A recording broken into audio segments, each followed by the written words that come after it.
Radio UNAM es un medio que promueve el diálogo, la diversidad y la libertad de expresión en un marco crítico y respetuoso. Los comentarios expresados a lo largo de su programación reflejan la opinión de quien los emite, mas no de la radiodifusora.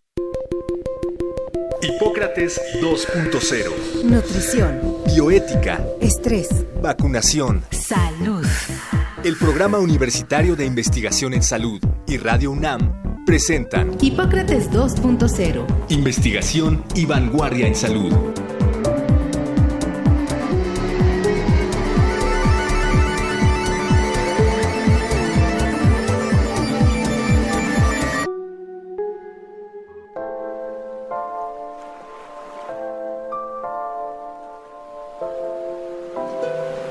Hola, ¿qué tal? Bienvenidos a Hipócrates 2.0. Yo soy Mauricio Rodríguez, los saludo con muchísimo gusto una vez más aquí en Radio UNAM. En el programa de hoy vamos a hablar sobre la escritura científica en medicina, la generación de evidencia, la interpretación de la evidencia en la medicina. Y le pedimos a la doctora Brenda Crabtree que nos ayudara con este tema, en parte porque ella está justamente en una especialidad donde se genera mucha evidencia, se incorpora mucha evidencia y desde luego pues está en una institución de las que más evidencia para la medicina genera, que es el Instituto Nacional de Ciencias Médicas y Nutrición Salvador Subirán. Y entonces pues de eso vamos a platicar con Brenda. Ella es médica cirujana, tiene la especialidad en medicina interna y la subespecialidad en enfermedades infecciosas. Es profesora de alta especialidad, es miembro nivel 2 del Sistema Nacional de Investigadores y trabaja como investigadora en el Departamento de Infectología del Instituto Nacional de Ciencias Médicas y Nutrición Salvador Subirán, y es además mamá de Greta y María, y con eso le doy la bienvenida. Brenda, muchísimas gracias por aceptar la invitación a Hipócrates 2.0. Otra vez, ya habías estado un par de veces, siempre eres bienvenida. Ay, Mauricio, muchísimas gracias. Muchas gracias por escucharnos y muchas gracias por la amable invitación. Muchas gracias por poner el título de que soy mamá. Es un poco lo que te explicaba antes de entrar al aire, que luego no visibilizamos todo lo que somos las personas, ¿no? Y me parece que es importante luego para las mujeres decir por qué pasamos, ¿no? Además de ser investigadores y especialistas, pero es una de esas banderas que yo tengo personalmente y te agradezco mucho que tú la respetes y la promuevas y te guste. No, hombre, con mucho gusto y además parte de lo difícil que es trabajar en la investigación, en la medicina y además tener la crianza y además tener el cargo de la familia es también pues es un triple mérito. Creo que toda mi vida escuché que yo no podía ser investigadora o científica y además ser mamá en este país. Y parte por eso, cuando platicamos, te propuse este tema porque pues a mí me encanta mi trabajo, pero creo que las personas no tienen conciencia de lo que implica cuando sale una publicación científica. ¿Qué trabajo detrás lleva? ¿Cuánto tiempo lleva? ¿Qué implicación tiene para la práctica futura? Y el costo que tiene también la ciencia y cómo entonces estamos en aprietos luego en los países de medianos y bajos recursos, y creo que también por eso luego te dicen que no vas a poder triunfar en la ciencia. En un país donde realmente sabemos que el interés por la ciencia siempre está detrás de lo que debiera estar cuando la ciencia realmente está ahí para beneficiar a la comunidad, ¿no? ¿De qué hablamos cuando hablamos de evidencia científica en medicina? ¿Por qué no empezamos con eso? Bueno, creo que es súper importante decir que hay, como que la gente se imagina que ser científico es estar en un laboratorio. Y para los que estudiamos medicina y somos clínicos, la ciencia que nosotros hacemos es la investigación clínica. Y creo que ahí una de las cosas que es fundamental es que los clínicos que vemos pacientes somos quienes podemos identificar las preguntas que faltan por responder, que son necesarias para, por ejemplo, mejorar la salud de nuestros pacientes. Entonces, ver pacientes siempre ayuda a decir, falta esta información, qué es mejor este tratamiento sobre otro, esta estrategia sobre otro. Y estas preguntas relevantes son precisamente las que normalmente en la práctica clínica te haces, ¿no? Y que eso, entonces, la evidencia científica surge de una pregunta, ¿no? Una pregunta de un conocimiento que no se tiene previamente, ¿no?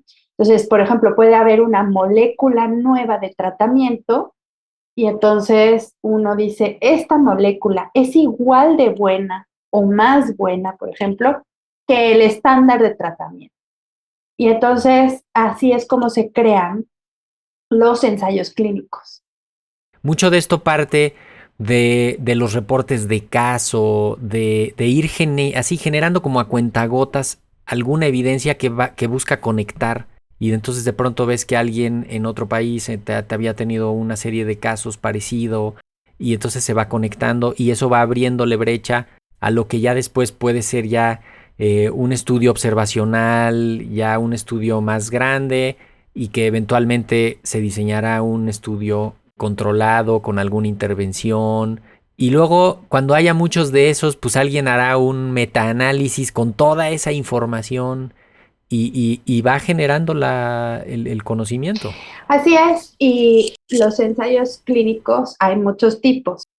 Pueden ser doble ciego, quiere decir que ni los participantes ni los médicos participantes saben qué estrategia recibe el participante.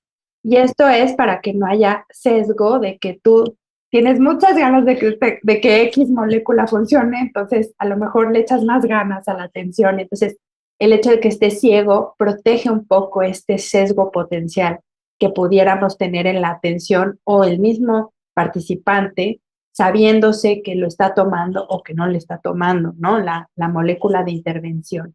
Luego están los abiertos, los que sí se saben y probablemente sí se deben de saber porque son tratamientos sumamente distintos. Luego, aleatorizado quiere decir que el azar distribuye las poblaciones y entonces no hay una manera de que a lo mejor las personas más sanas estén en el brazo de intervención y a lo mejor por eso se deban los resultados. Entonces, el aleatorizar también garantiza que haya más justicia en este ensayo. Y controlado quiere decir que a todos les miramos las mismas cosas al mismo tiempo. Entonces, los ensayos clínicos son súper costosos y son muy largos. Normalmente son 48 semanas hasta 300 y tantas semanas, dependiendo de la pregunta que se quiere hacer, ¿no? Y se debe de hacer un cálculo de muestra para poder demostrar diferencias entre los grupos. Ese cálculo de muestra puede ser 300 pacientes, pero si el evento que estás buscando que salga a la luz es muy poco frecuente, vas a tener que incluir miles de pacientes. Exacto, y no siempre juega simplemente el interés por el conocimiento científico, también hay pues una serie de intereses que son el motor de la investigación en muchos casos, como pudiera ser, a ver, vamos a desarrollar un nuevo medicamento, sí, ¿y cuántos pacientes serían los que hubiera que tratar? No, pues son muy poquitos porque es una enfermedad muy rara. Entonces, esta inversión multimillonaria en la investigación clínica, pues difícilmente va a encontrar un retorno de inversión Claro. que resista a cualquier corrida financiera. Y entonces le van a decir, no, pues no lo puedes hacer, porque vas a invertir más de lo que vas a ganar y vas a terminar perdiendo. Y entonces hay muchas enfermedades que se quedan medio en el abandono, en el olvido, porque no es atractivo. Y hay otras que se sobrepasa el número de moléculas que se están evaluando, el número de estudios clínicos que se están haciendo, porque son sumamente lucrativos. Y eso también... O muy frecuentes, pues, como el cáncer agenda, o como las enfermedades infecciosas. Exacto. Pero también ahí está otro tipo de evidencia, Mau, que quisiera comentar, que es otra herramienta que si bien no es el mismo nivel de evidencia que los ensayos clínicos, son los estudios observacionales retrospectivos, en donde tú hacia atrás analizas en poblaciones enormes, entonces, lo que ha sucedido y puedes buscar un comparador, que de eso también es una estrategia muy difícil como científico de cuál es el buen comparador. Estas personas no fueron controladas como en los ensayos clínicos, pero tiene la gran virtud y capacidad. Me dedico mucho a los ensayos clínicos, ensayos observacionales, por eso también los estudios observacionales, por eso soy bastante fan de esto y los defiendo mucho, porque si bien no son el mismo nivel de evidencia, reflejan lo que realmente pasa en la vida real y tienen la gran ventaja de analizar poblaciones muy robustas, mucho más que los ensayos clínicos. Y contestan preguntas que no se van a poder contestar por ensayos clínicos, que por hacerlo son imposibles o no son éticos.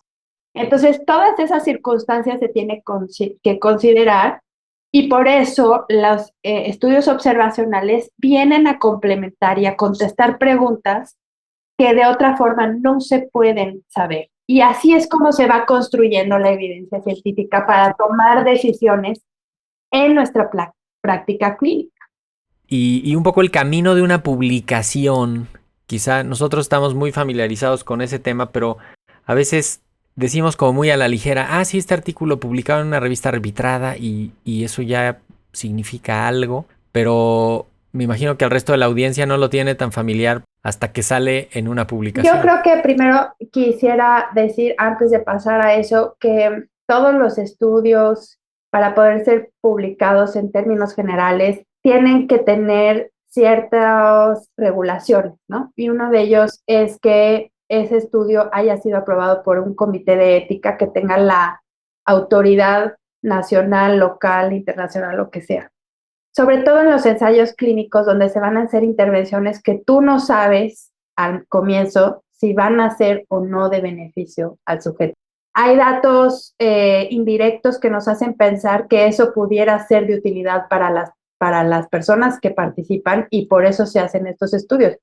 Pero es muy importante que un comité de ética esté enterado de todas las intervenciones, que el sujeto participante firme un consentimiento informado, porque la participación en investigación debe de ser siempre voluntaria y las personas pueden retirar su consentimiento cuando así lo deseen.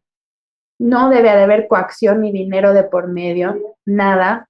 Y el comité de ética sirve para vigilar la seguridad de las personas que participan en los estudios. Es decir, que toda vez que suceda algo que pueda estar relacionado a la intervención, se analice para seguridad del sujeto. Esto es súper importante porque los journals, donde las revistas científicas donde al final vas a publicar, te pedirán esta información, porque hay muchísimas, cada vez más, si esto no existió, ¿no? Si esta autorización y esta vigilancia ética no existió, entonces no se acepta la publicación, aun cuando los datos sean muy relevantes.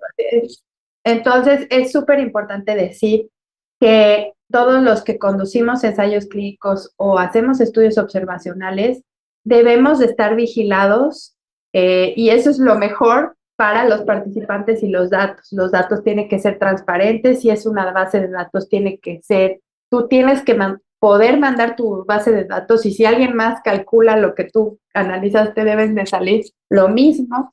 La transparencia, la ética, son de estas cosas que ya cada vez es más riguroso y más importante para los comités de las revistas científicas.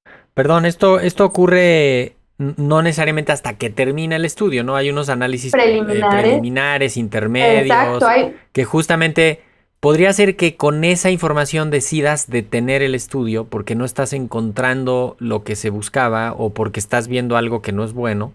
Y o entonces al contrario, encuentras algo que es sumamente bueno y que tener a gente que no está en ese brazo ya no es ético.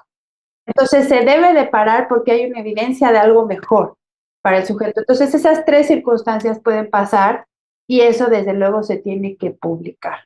Y los editores sí se fijan quiénes son los grupos de investigación y si no son conocidos, no necesariamente los toman en cuenta, en consideración. O sea, yo me acuerdo cuando empecé mi carrera hace 15 años, mandábamos artículos y frecuentemente ni siquiera los leían, gracias. luego te Tenemos contestaban, muchos, gracias. ¿no? Mateo y tú, ¿no? Y te dabas cuenta que no lo leían porque nadie sabía quién era Brenda Crabtree. No es que ahora ya todo el mundo lo sepa, pero sí importa, y eso es una de estas cosas que la ciencia es muy competitiva, ¿no? Y la otra es que si tú no publicas, difícilmente te van a dar Seguir haciendo tu financiamiento investigación, sí. para hacer estudios. Entonces, es un círculo vicioso que es todo el reto de un investigador, que si él no publica con todos estos retos que estamos diciendo, tampoco le va a ser fácil obtener un financiamiento externo que le permita seguir haciendo estudios y entonces seguir publicando. Por eso ahora casi todas las publicaciones que tienen relevancia para las guías de tratamiento, para el ejercer clínico, sí son colaborativas. Y eso es muy importante que yo lo diga. En Latinoamérica no somos buenos para colaborar.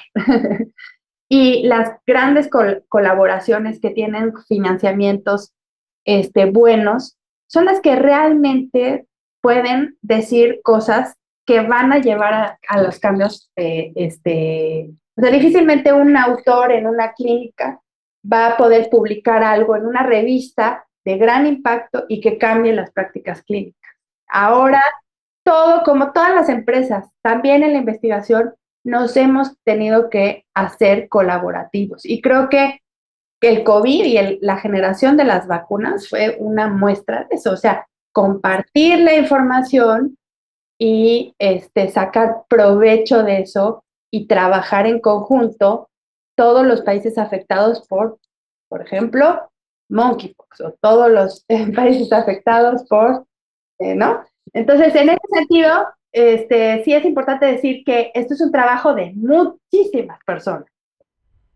Sí, lo que termina ahí haciéndose un círculo vicioso, porque entonces, pues ya desde el financiamiento estás incluyendo lo de la publicación, y entonces parte del dinerito que iban a dar para la financiación del estudio, pues también se tiene que ir para cubrir los costos de la publicación. Tienen también algunas estrategias para disminuir el costo o no pagar o algo así, pero esos son el menor de los casos, ¿no? Yo creo que es...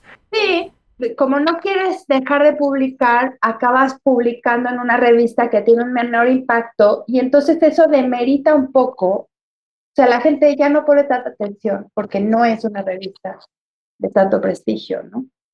Entonces, creo que sí, esto representa o sea, ser investigador en Latinoamérica, ser mujer investigadora en México, así, necesitas como una coraza así, una persistencia y muchísima tolerancia a la frustración, porque es un camino de picar piedra y seguir insistiendo, ¿no? Para que no te baten in situ, para que sí te consideren, para que no te pongan los costos porque no los puedes pagar.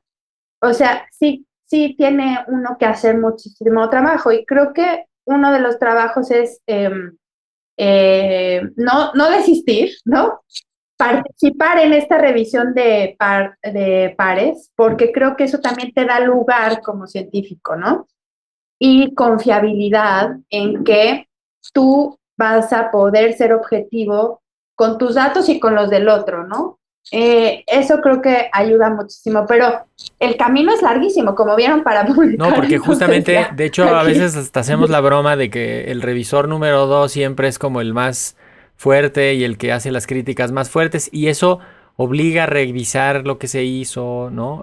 Los revisores generalmente, pues cuando son observaciones así técnicas importantes, pues sí te pueden hacer replantear alguna parte del análisis o de la discusión, te dicen, incluye esto, te ponen bibliografía que probablemente no habías visto para que la incluyas en tus consideraciones.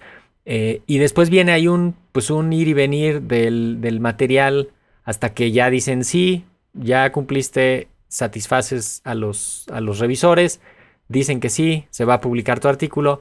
Y empieza otra parte editorial de decir, ok, revisa lo que esté bien formado, que estén bien las gráficas, que sí salga, qué tal. Y luego ya finalmente sale la publicación. Y ya no nos va a dar tiempo de hablar de cómo se va a incorporar después toda esa evidencia que se logra publicar en el quehacer de la medicina, en las guías de práctica clínica, en los lineamientos, en las normas oficiales, en todo pues en toda la evidencia y el conocimiento que se necesita para ir formando y ejerciendo la medicina. ¿Con qué idea te quieres despedir, Brenda? A ver, perdón, necesito que vayamos cerrando. Sí, yo creo que es importante no perder el foco. O sea, creo que más allá de lo que implica para un científico publicar, que es parte de hacer su carrera, hacer su currículum, hacer colaboraciones, tener estudios, conducir estudios, también tenemos que siempre pensar en que esto debe de ser útil para la comunidad y para contestar preguntas que sean también relevantes clínicamente, ¿no? Entonces, por eso es importante no desistir, ¿no? Y que no necesariamente el fin es la publicación. Yo creo que debemos de aspirar y luchar por mayor equidad en la ciencia, diciendo este tipo de cosas que hemos dicho aquí.